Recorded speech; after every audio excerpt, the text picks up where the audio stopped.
Hello and welcome to today's video. This time we're taking a look through the latest issue of the Men's Adventure Quarterly. That's number 10 and it's the Vietnam issue. So sit back, relax and let's take a look.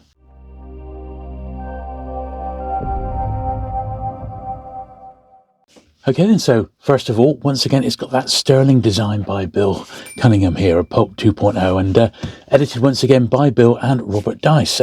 Guest contributors this issue are Paul Bishop and Rob Morris, and well, what a great mag this one is.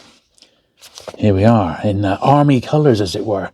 Lots of Steve Holland, the fantastic cover model in this issue as well, and in fact there is on the front when Steve Holland went to Vietnam. And yeah, this is for me, Men's Adventure magazine sort of scream Vietnam. There's a lot of Vietnam content included, so this is the full colour edition. There is a black and white edition, and you can also get this digitally for your e-reader, so just bear that in mind. But this is the full colour one. Classic photo there, scratching off the days till you can go home. And yeah, this is just unlike so many other mags out there. It's just a delight to behold, and you show this to someone who's never seen something like this before, and they're absolutely amazed by it. I say, yeah, this really was a big thing, and it's great that we're able to read these stories today without having to collect the magazines, which is pricey and just difficult to find. They are really tough to find, some of these now. So here we are, and this is once again, like all the subjects that the Men's Adventure Quarterly covers, the editors do put the articles and just the subject matter into historical context, and I found that really useful. I'm a big fan of I would say media around the Vietnam War. I do watch most of the major documentaries. The recent Ken Burns one from about 3 years ago is mentioned in here, but I've pretty much gone back and watched loads of them, in fact, everything I could get my hands on, and I've read books on the subject as well. So I would say I was a bit of a Vietnam, not fan, but a Vietnam sort of, it's of historical interest to me. Out of all the wars, I do find it quite fascinating. So these stories based in and around Vietnam is equally of interest to me. So a little bit about the events leading up to Vietnam and the whole sort of course of the war is in the original introduction. That's at the Veterans Memorial in Washington, I believe. And we will see quite a bit of fantastic cover art in this one. I mean, really good. So this is basically a classic. Mel Craer was the cover artist. It features Steve Holland on the cover there. And yeah, they point out it does remind them of that scene from The Deer Hunter when they're playing the Russian roulette, another great Vietnam War movie.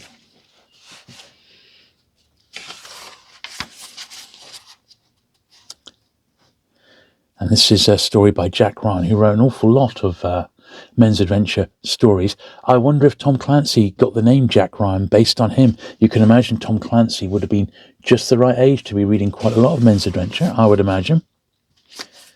This is the original GIs, the first sort of 10,000 or so that was sent over by Robert F. Kennedy, more as like peacekeepers more than anything, but obviously they took casualties. And the way the stories are laid out, it does progress through the war, which is a good way of doing it. Here's some more. This is an afterward about those early pioneers. Look at that guy there. Look at his medals there. Fantastic. Groom and Quinn. Now, this one was, this story here was written by Mario Puzo. It was written under one of his pseudonyms. He wrote quite a bit for the Men's Adventure magazines before he got that big break writing the Godfather book and then getting it adapted by Francis Ford Coppola. There he is there.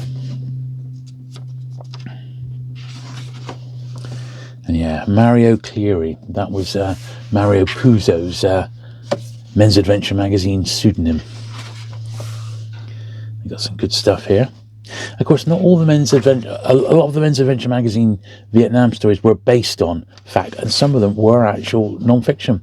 There's a fair old chunk of these that are actual, like, reports of what actually happened rather than stories. This was a great article here from Bill Cunningham when comics waged war in Vietnam, and particularly the PS, which was the PS magazine. And it was created by Will Eisner, which is amazing. He had a couple of people working for him as well. I didn't really know anything about this at all. So I was quite surprised to learn about this one. And it wasn't for a public sale. I believe this was for the troops. Yeah. Really good. The best Vietnam comic I've read in total ever was The Nam by Marvel Comics, which came out in, I believe, 86, 87, I think The Nam started. And it ran for 8 years, the length of the war. And each issue of the comic, the war had progressed another month in real time. It was a really good approach to it. And on the whole, it's consistently good quality. I recommend reading The Nam. It's all in graphic novel now if you want to get your hands on it. Yeah, a couple of other people who worked with Will Eisner was Murphy Anderson and Mike Plug, a couple of names you'll probably recognise. And special thanks to PS Magazine, the division of the US Army. So this is all very much Army-based, but quite fascinating. Ambush at Bridge at Nang Nang. That's another classic wartime story here. Now, this also focuses on this artist here, which was Prezio. Yeah, now what was his first name again? Vic Prezio's cover art. And you probably recognise him from those covers to Magnus Robot Fighter, which were gold keys. He did some famous monsters there. Paperback jackets as well as Men's Adventure quarterly artwork. And there is the story.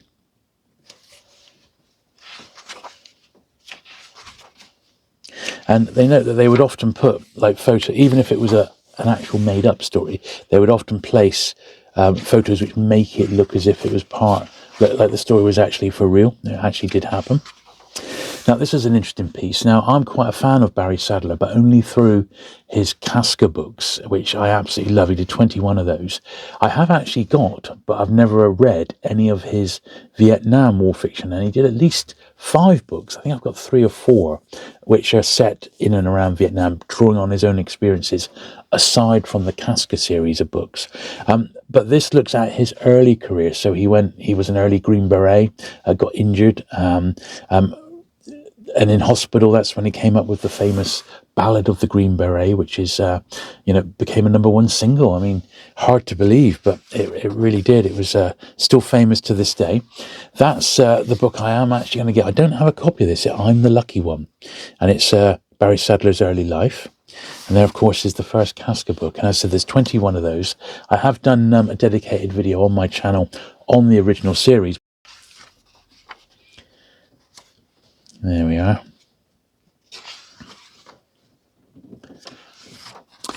All right, a couple of adverts there. It's great. The Deadly Dames, that's The Art of Ron Lesser, Volume 1. I believe Volume 2 is being worked on at the moment. Advert for Pulp Fest. I would love to go to that one. August the 1st to the 4th.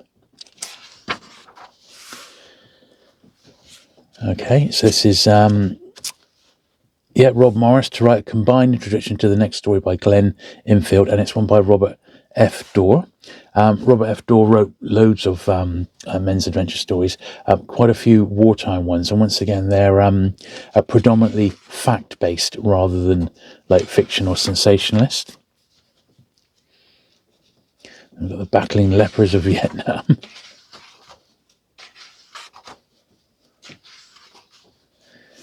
Here we are. Now, this is an article by Paul Bishop, and Paul is renowned in the world of paperbacks. He's a very noted collector, historian of paperbacks, also an expert on the men's adventure genre of paperback.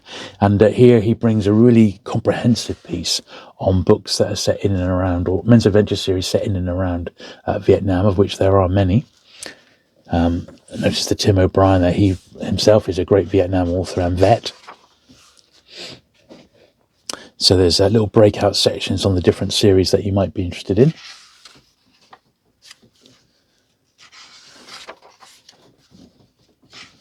I said there are very many books set in and around Vietnam, but these are the men's adventure ones. And Saigon Commandos, which did actually get adapted into a movie.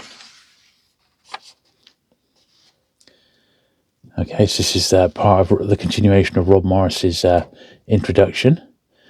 This is the Robert F. Dorr story here, McBait over North Vietnam. And this sort of gives a little bit more about Robert F. Dorr. Now, an awful lot of those of his stories were collected in A Handful of Hell. Now, I've got my copy of this one here. This is a really, really terrific hardback, once again by Robert Dice, and co-edited by Wyatt Doyle. It's published part of the Men's Adventure Library, published by New Texture, this one. And this is another great look. So if you really like the Robert F. Dorr story in here, there's a whole book of them. And it's absolutely fantastic. A beautiful feel to it. It's a great, great one. So look out for A Handful of Hell. It's still available. So yeah, that's a little bit about that. There is Robert F. Dorr there. Sadly passed away now. And here's the story. McBait over Vietnam. Here we are. In fact, yeah, The Art of Ron Lesser, Volume 2 coming soon. Looking forward to that one. Now, this is a great piece. So I'm a real fan of Steve Holland. He was such a great cover model, and he just typifies the male model of the era. And this is a gallery of all his sort of Vietnam coverage, not all of it, but an awful lot of it. He posts so often, didn't he? And this is the best of it. And this is where you can really appreciate having this in the colour edition. There are instances, so like there, for example, he's the main guy there holding the hand grenade in his mouth, but he's also, the same model is used in different poses in the background, so he's really on the cover 3 times there, and that was not uncommon with Steve Holland. He could just adapt himself, and, you know, the artist would only need to hire Steve for the one day, I guess, to do all the pictures. Absolutely fantastic. And this, I really enjoyed looking through all these. They're just in pinpoint, crystal clear clarity, and they're just gorgeous to look at. Really, really nice. Beautiful. I'm not sure if Bill sort of does any sort of restoration work on these to get them looking as good as possible. I would imagine he probably does, because they're just superb reproductions. And they're all, you know, listed, dated, who the cover artist was, if it's known who the cover artist was. They didn't always sign them, so sometimes you're having to go by, feel, as it were.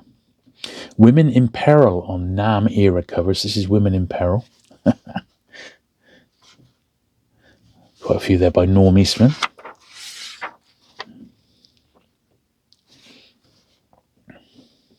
And this is an article on basically they were called the tunnel rats, weren't they, where they were digging tunnels sometimes underneath the enemy to surprise them, and how the tunnel rats were American soldiers who were particularly short in size, who would go into the tunnels to attack them head on, which was often a much more effective way than just trying to chuck stuff down the hole, as it were.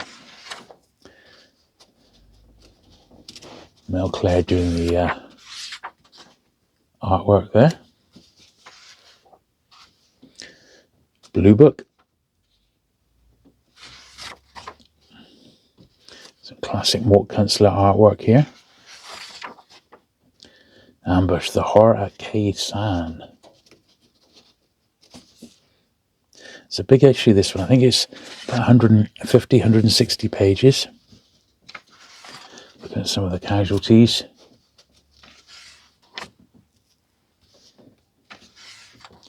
Now, this is when Raquel Welch accompanied Bob Hope on a USO Christmas tour, and that was to entertain the troops in Vietnam.